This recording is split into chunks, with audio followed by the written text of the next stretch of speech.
Hello नमस्कार दोस्तों, कैसे हो? उम्मीद करता हूँ मैं भी अच्छा हूँ। तो आज अगला अ,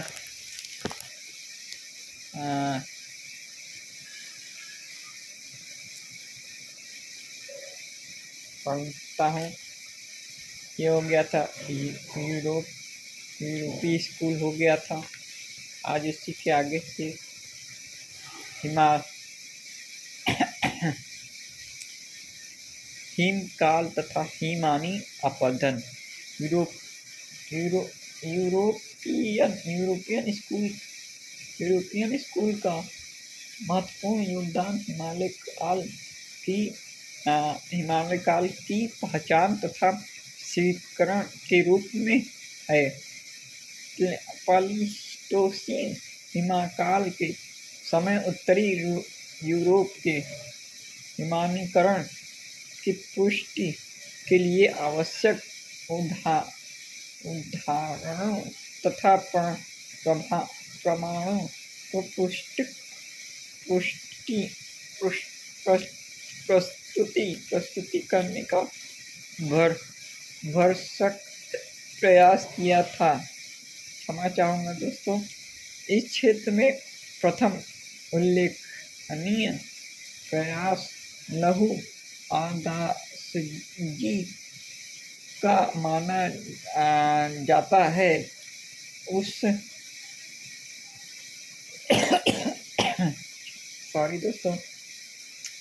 उसने स्वीकार किया है कि एक समय ऐसा था जबकि अपरदन अल्पकालीन हिमानी वर्तमान समय आगाशीज का समय की अपेक्षा अधिक विस्तृत थे। 1815 ईस्वी में जो प्लेफेयर ने भी जूरा पर्वत पर स्थलीय बोल्डर के आधार पर हिमानी प्रसार का अनुमोदन किया। प्रमुख सिवियस विद्वान वेनेज ने 1881 तथा नॉर्वेजियन विद्वान एस मार्कन ने 1824 ईस्वी में प्रारंभ विस्तृत हिमानी की विचारधारा को स्वीकृति प्रदान किया। शोध तथा पर्यवेक्षण का दौरा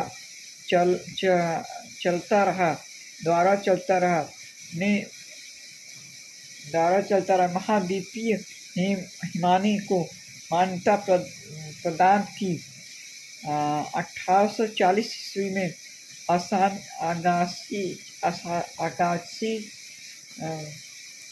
अगासी ने विस्तृत हिमकाल की संकल्पना प्रस्तुत की। सन 1841 में चैम्पर्टर ने भी उपयुक्त संकल्पना को एक पेपर के रूप में प्रकाशित किया, परंतु महाद्वीपीय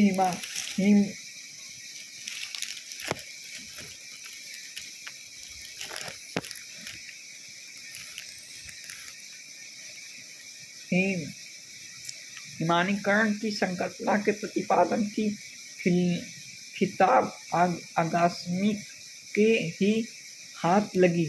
स्कॉटिश भूगर्भवेत्ता जेम्स गिकी ने हिमकाल के विभिन्न पहलुओं पर दृष्टिपात किया। उसने बताया कि महाहिमकाल के समय कई हिमकाल तथा गर्म अंत हिमकाल हुआ करते हैं। दो हिमकालों में मध्य एक गर्म अंत हिमकाल होता है।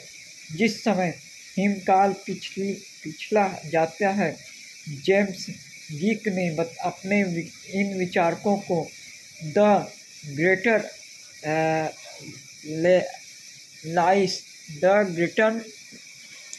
आइस एज द लिटिल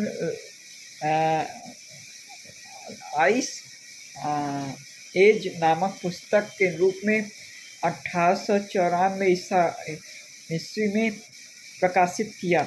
आगे चलकर ए पैक तथा बुकनर ने आल्प्स पर्वत में हिमानीकरण के विषय में अपने किए गए शोध के आधार पर 4 मुख्य हिमकालों बुर्ज, भिंडले रीस अथवा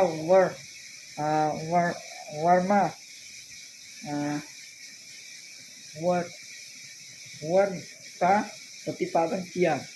सरिता पहला है। सरिता पद्धति का विशेष ऐसा रहा कि जिस पर हर युग में शोध कार्य किए गए यूरोपीय स्कूल इससे वाची नहीं रह सका।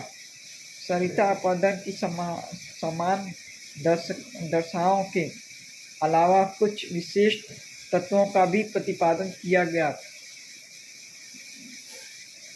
जेकस नामक विद्वान ने 1862 ईस्वी में नदियों की घाटियों का विकास के संबंध में नवीन मत का प्रतिपादन किया। उसने बताया कि संरचना भूगर्भिक के आधार पर नदियाँ तो 2 तरह की होती हैं। संरचना के आधार पर यह अनुप्रस्थ दिशा में प्रवाहित होने वाली नदी अनुप्रस्थित सरिता तथा संरचना की दिशा में यह उसके समांतर बनाने वाली नदियाँ दीर्घ सरिता होती है। उसने प्रतिपादन किया कि अनुप्रस्थित नदियों का आविर्भाव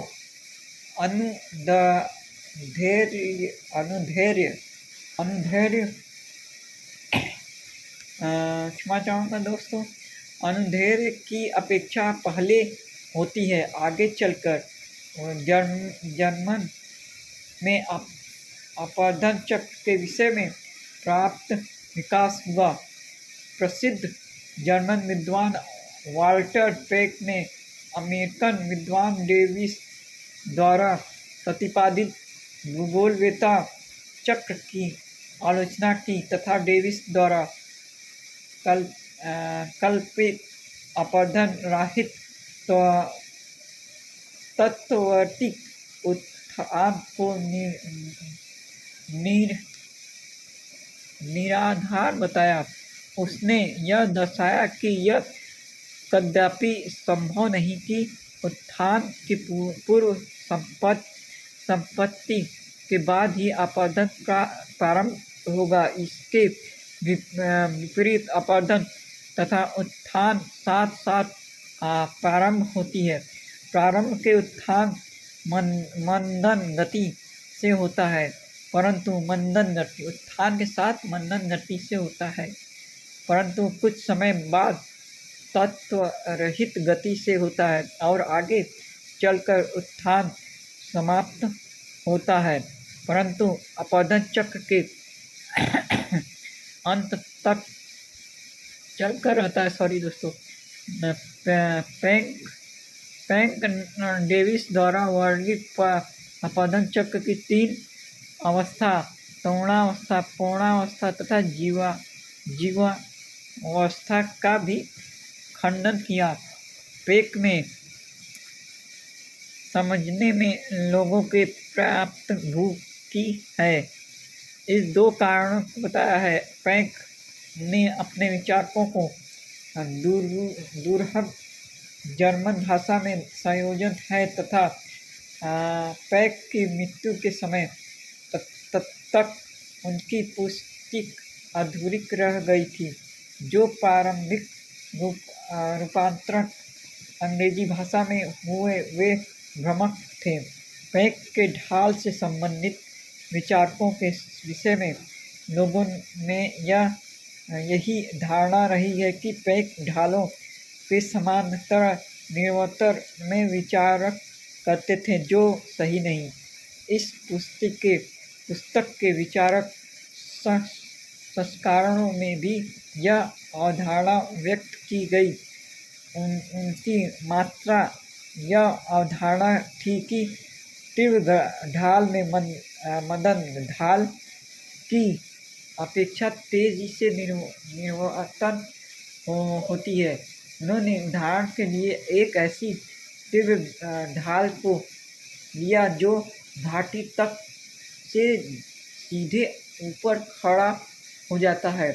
इस तीव्र ढाल का चारों ओर से अपेक्षक पर प्रवाह होता है, जिस कारण उसमें इस तरह निर्वात होता है कि ढाल के कोणों के अंदर नहीं होता। इस भूपृष्ठ ढाल की प्रदस्थल पर एक लघु ढलुआ सतह का आविर्भावित होता है, मतलब बालू के स्तूप जैसा बन जाता है। उसे ढलुआ सतह कहते हैं। जिस पेक ने हॉलडेक एग नामक दिया, इस ढालुआ सतह से ऊपर स्थित निम्नलिखित पृष्ठ के अपरदन में प्राप्त मात्रा का परिवर्तन नहीं होता रहता है। इस द्वितीय मदन ढाल इकाई के नीचे और अधिक मदन ढाल के इकाई के सृजन से प्रतिस्थापित हो जाता है। परिणाम यह होता है कि एक अवतरण ढाल परिच्छेदिका का निर्माण होता है, जो घाटी तल से दूर होती जाती है तथा ऊपर बढ़ती जाती है। अंत अवतरण ढाल परिच्छेदिका का साम्राज्य हो जाता है। इसके आगे का चैप्टर बाद में पढ़ूँगा। कविता पढ़न से पढ़ना है दोस्तों, पढ़ाऊँगा, फिर से पढ़ूँगा, मोटिवेशन और वर्क करूँगा और डिप्रेशन दूर करके ये पढ़ने की कोशिश करता हूँ और अपनी बीमारी को भगाने की कोशिश कर रहा हूँ। देखिए सारा बढ़ गया है, ये क्राइसिस, मक्खियाँ लग रही हैं। जय हिंद, जय भारत दोस्तों, नमस्कार।